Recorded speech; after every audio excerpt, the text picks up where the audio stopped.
Della 59esima edizione del Festival di Maiano, la storica kermesse, che fino a Ferragosto propone un calendario di eventi che spazia tra i grandi concerti e spettacoli, con protagonisti e artisti di livello internazionale, ma anche eventi culturali e mostre d'arte. Ieri di scena la rock band inglese The Darkness, guidata dal carismatico Justin Hawkins, che ha proposto i suoi successi.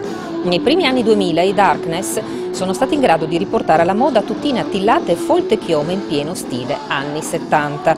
Il loro hard rock è ispirato a gruppi come AC/DC, Led Zeppelin, T-Rex, The Queen e Van Halen. Tra i prossimi concerti del Festival di Maiano, protagonisti Calcutta, New York Ska Jazz Ensemble e i Jethro Tull.